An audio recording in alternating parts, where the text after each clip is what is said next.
For years, I was a motivation junkie. I lived for that sudden jolt, that lightning strike of inspiration that made me feel like I could conquer the world. I binge-watch motivational speakers, scroll through endless feeds of success stories, and wait for that feeling to hit. And when it did, it was incredible. I'd start a new diet, sign up for the gym, begin that novel, clean the entire house. For a day, maybe two, I was unstoppable. I was the main character, the hero on his journey. But then, inevitably, the feeling would fade. The flame would flicker and die, leaving me in the dark, surrounded by the half-finished projects and broken promises I made to myself. The crash was always harder than the high was good. I'd feel like a failure, lazy, indisciplined. I'd beat myself up, wondering why I couldn't just stay motivated. Why couldn't I be like those people in the videos?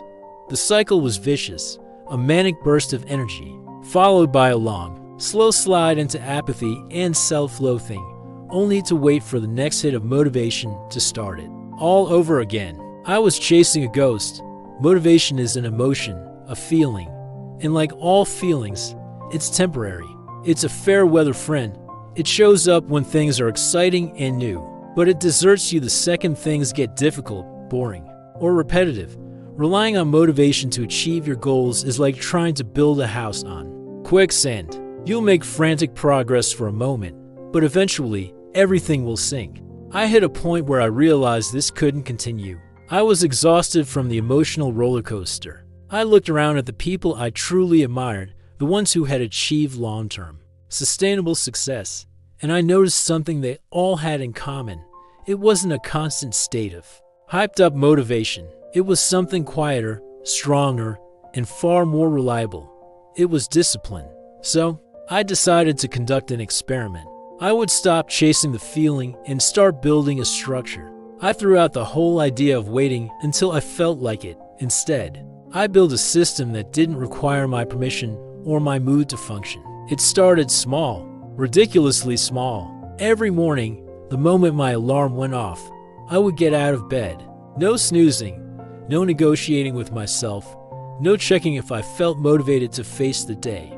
Alarm rings, feet hit the floor. That was the rule. Then, I added another block to the structure. Every day, I would write 50 words. Not a chapter, not a page. Just 50 words. Some days, the words flowed and I wrote 500 other days. It was like squeezing water from a stone. It felt agonizing to write just 50 terrible words. But it didn't matter. The rule wasn't write something brilliant. The rule was write 50 words. So I did. Rain or shine, inspired or utterly drained, I did it. The same principle applied to exercise. I stopped planning epic, hour-long gym sessions that I'd only do once a month. Instead, the rule became, put on my running shoes and walk out the door. For 5 minutes every single day, some days. That 5-minute walk turned into a 30-minute run because the energy was there. On other days, it was just a miserable 5-minute shuffle in the cold. But the rule was followed. The system worked. What I discovered was profound. Discipline isn't about punishment or forcing yourself to do things you hate.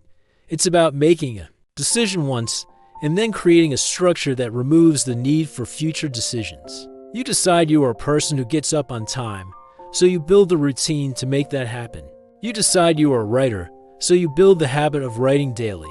You're not debating it every morning. The decision has already been made. This process began to change me from the inside out.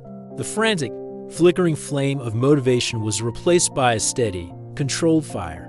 It wasn't as spectacular, but it was constant. It provided consistent heat, consistent light, day in and day out. My life was no longer governed by the erratic ticking of an emotional clock, but by the precise, predictable rhythm of a well-oiled machine. The interesting thing is, this structured approach didn't kill my creativity or spontaneity. It actually created more space for it because the fundamental, important tasks were happening on autopilot. My mental energy was freed up. I wasn't wasting willpower every day trying to convince myself to do the basics. The basics just happened. The foundation was secure, which allowed me to build more interesting things on top of it. There are still days when I wake up and feel completely flat.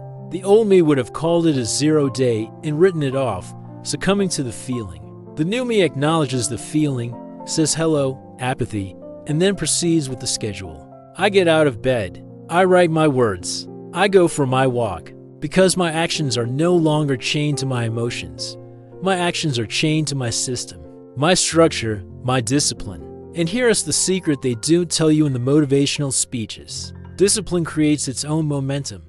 Once you start showing up for yourself, day after day, you build trust in yourself. You start to see the results, not from one heroic effort, but from the aggregation of hundreds of small, consistent ones. That sense of progress, of integrity with yourself, is more satisfying than any fleeting rush of motivation. It's a deep, quiet confidence that you are in control. So if you're stuck on that same roller coaster I was on, I invite you to try a different path. Stop waiting for the lightning to strike. It's too unreliable. Instead, start laying bricks. Define a ridiculously small, non-negotiable action you will take every single day. Don't worry about the outcome. Just focus on the process. Show up. Do the work, even when you don't feel like it, especially when you don't feel like it. Build a system that serves you, regardless of your mood. Let discipline be your foundation, not motivation your fuel, because emotions are fleeting. But the structure you build is what will carry you forward, steadily and calmly, toward the person you want to become. One boring, consistent, beautiful step at a time. Thanks for watching.